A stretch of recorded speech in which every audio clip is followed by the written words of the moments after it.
Hello everyone, Ace here. I hope you've all had a Merry Christmas and a Happy New Year. I do apologize for not having made a video in a while. Unfortunately, a lot has come up. But regardless, I do plan on making it up to you guys, and I think we should start here. This article came out last October from The Guardian, but I do believe it is one that has to be covered to some extent, because it's just so amazing.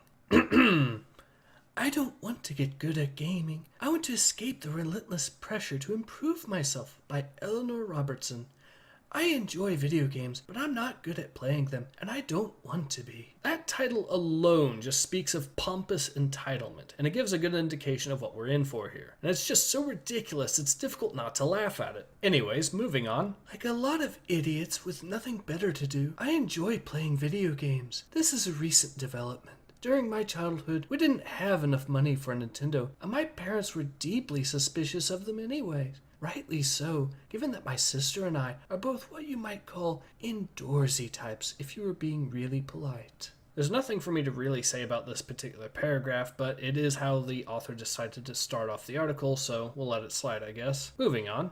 I enjoy video games, but I'm not good at playing them. I like a certain gamer's intuition. Is this wall going to be breakable? Which path is the game trying to lead me down? If I dive into this lake, am I going to find a box of treasure or immediately drown and have to watch a cutscene of my character's inert corpse being ripped apart by writhing fish monsters? Now, the problem that this game journalist seems to be having is that certain games are simply obtuse in what they expect the player to actually do. In a lot of cases, though, this is actually a deliberate part of the game design. The whole point being to have the player try to solve the problem out. In, for example, a Legend of Zelda game, the whole point would be to solve puzzles in a dungeon to progress on. So in other words, according to what this author has described, I would say that this game is most likely one of these types of games and is therefore working as intended. The player is supposed to question these things. Anyways, moving on. I also seem to be terrible at distinguishing individual elements in most computer-generated landscapes, and it takes me a lot of squinting and screaming, "What is this?" to figure out which jumble of prisms is the lever I'm supposed to be pulling.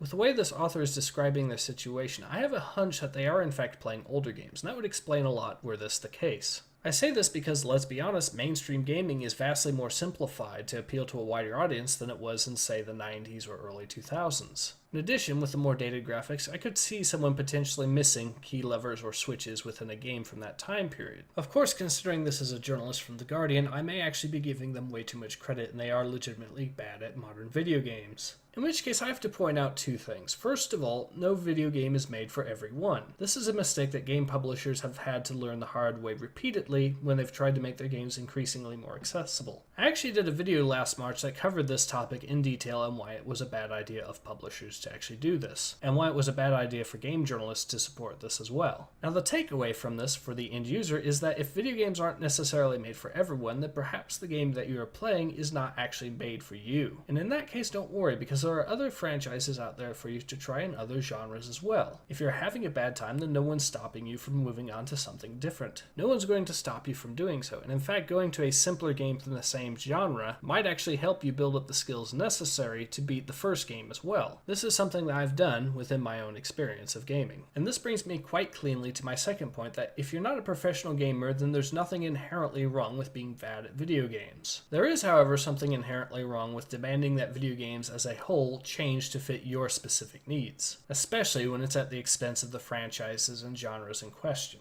Anyways, back to the article. While playing, I'm usually lucky if I can go an hour without getting stuck on one pixel of ledge space where moving an inch will mean falling to my death and having to repeat the last half an hour because I forgot to save the game. In these situations, I usually Google around for solutions. If the game is popular or a couple years old, there have invariably been people trying to get out of the same tricky spot. The other invariable part is that one person, and often many, will reply to the asker, "Just get good. Get good." Now, I would argue that this specific paragraph actually supports my theory that this person is in fact playing older games. The simple fact of the matter is that autosaves and checkpoint systems within games have been fairly commonplace since the early 2000s. So a person losing half an hour's worth of progress because they forgot to save is a pretty good indicator that they are most likely playing an older game. It's no guarantee by any stretch, but it's more likely than not.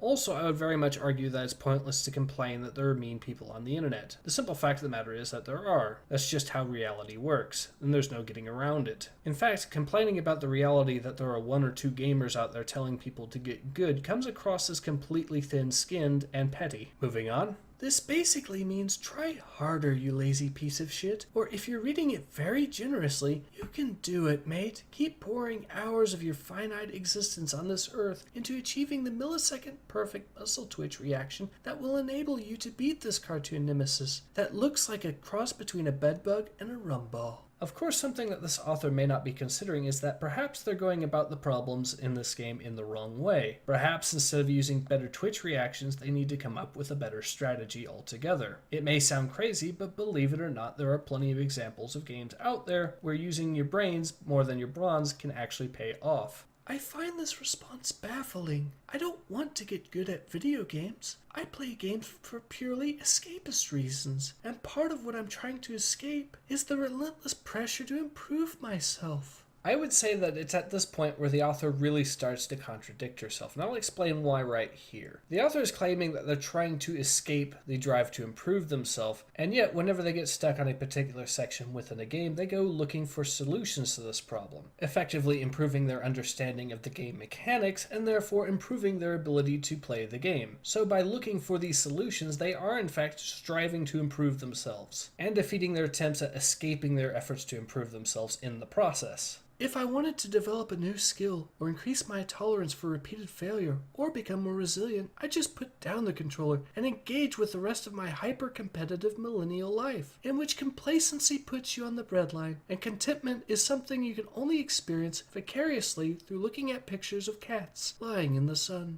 This particular paragraph of the article is actually quite amusing when you realize how ironic it actually is, if unintended. The fact of the matter is that this journalist has just stated that complacency sends you to a one-way trip to the breadlines, all the while being so utterly complacent that they've decided to write an article for The Guardian, one of the largest news publications in the world, about how people are asking her to get good at video games. I absolutely shudder to think of how entitled and spoiled someone must be to write something like this, and especially considering the clear lack of self-awareness here. There's a name for a frustrating, difficult activity you undertake on a regular basis in order to hit arbitrary KPIs. Work. So much online gaming culture seems to consist of treating gaming like work. Maybe this is because about 2/5 of people think their actual job adds nothing important to the world and could be eliminated tomorrow. This relationship between increasingly meaningless work and increasingly work-like video games is well illustrated by releases like Farming Simulator and American Truck Simulator, which allow you to experience the insane thrills of having a middle-of-the-road job. First of all, I have to suspect that the author may actually be projecting to an extent. Let's face it, if your job is to literally write an article about how you're upset that people are telling you to get good at a video game, then perhaps your job is actually redundant to the world. So I can see that this person might not be in the best of spirits about their career options at this point. I will, however, say in her defense, though, that there are certain multiplayer games these days that tend to be a bit too grind-happy. I've noticed this especially with the Battlefield franchise, as it's become increasingly more grind-tastic over the years. And I'll admit that I've ended up burning myself out on some of the newer games in the franchise, especially Battlefield 1. That being said, this is a completely different issue altogether from that, as the grind with the multiplayer games tends to be less a test of skill and more a test of endurance and patience overall. I do, however, have to mention that truck driving games and farming games in general have been around far longer than this author seems to realize. Harvest Moon, for example, has been around since the SNES, and there have been truck driving simulators since the 1980s. My point is that this is far from a relatively recent phenomena in gaming. Now, of course, next up we have a tweet that this author has provided as an example of what they're talking about. I'm not going to bother reading this person's tweet to you, however, I have been to their page and I can safely say that this is less indicative of what the typical gamer is like and more the sort of cringe-inducing heresy that you might expect. So let's see what Miss Robertson has to say about this. This tweet displays a sense of self-awareness that is weirdly lacking in the legions of get-good online posters. Rather than acknowledging the real-life deficits in meaning and achievement that make the productive approach to gaming such an enticing prospect, some gamers project this sense of shame onto people who aren't as good at gaming as they are. With regards to this paragraph, I can't speak for everyone on this matter, but I can say that most people that I know that are into gaming are either completely indifferent to whether or not you're good or bad at at gaming or will even actively try to help you get better. Of course, this might not always be the case in, say, a multiplayer game when there is competitive reasons for gamers to not actively try to help you get better, especially if you're on the opposing team. But overall, the issue isn't that they're projecting on you because you're a bad gamer. The reason that people are projecting on you is because you're demanding that games be changed specifically to suit you. And also, it may have something to do with the sheer amount of entitledness that you, a journalist, possess. Hence, for example, the fact that you thought it was a good idea to write this article. So Nintendo thinks people are idiots and kids are too dumb to learn how to play. So they added an auto feature so you can watch the game play itself, grumbles poster Milky Trousers about a cruise control feature in Mario Kart. I've actually heard about this controversy. It's about the fact that Nintendo added into the latest Mario Kart game the abilities to effectively let the game play itself, without any user input whatsoever. Now, while I have no personal issue with what someone does in single player, this mode is obviously, of course, available in multiplayer as well, and it presents a few problems which I'm going to actually demonstrate after the next paragraph. Newsflash, Milky Trousers, this is entertainment we're talking about. This is an object people purchase in order for it to provide them with a pleasurable experience. If someone wants to buy Mario Kart and set it up so that they get to sit there and watch the car drive itself, who cares? Imagine trying to explain to Max Weber that a crucial constituency left defending the malign Protestant work ethic in the 21st century would be guys on gaming forums complaining that children don't spend enough time sitting in front of the TV. Okay, so now that we've got that paragraph out of the way, allow me to explain the problem with Nintendo putting the auto drive features in Mario Kart. I suspect most MMO players will know exactly what I'm talking about, but there's an issue that's known as botting within the MMO community. Now, botting is a process in which a player will set up an AI program that will play the game for him so he can grind through an MMO experience, thereby leveling up or acquiring new gear without actually having to play the game himself. Now, some of you may be wondering what this has to do with Mario Kart. Well, by allowing the game to play itself using these features, Mario Kart has effectively legitimized botting. And other people are now going to be asking, well, Mario Kart isn't an MMO, so why does it matter? Well, let's not forget that Mario Kart does have matchmaking in it. And let's also not forget that there are a group of players known as Seal Clubbers who will go out of their way to find inexperienced or simply unskilled players in an attempt to gain easy wins. If someone of this persuasion were to, say, play the latest Mario Kart and set up these botting features, it would be very easy for them to constantly get matches in which they would lose, therefore lowering their matchmaking rating, and therefore make it more likely that they would be put up against inexperienced players. So in other words, this could actually hamper the experience that inexperienced and unskillful players may have when playing this game. And of course, it would make it more difficult to detect people that were deliberately botting because the feature has been specifically put in by Nintendo in the first place. Of course, I could also mention the other argument that I made previously, that no game is meant for everyone, and this even includes Mario Kart. For example, I've personally never really found racing games to be all that appealing myself. I understand there's definitely an audience for them, but I can't really claim to be part of that audience myself. Of course, by extension, that means I also have the good graces to realize I am in no position to demand Nintendo change their games specifically to suit me or my morals. And this is where the big difference lies between gamers and journalists these days.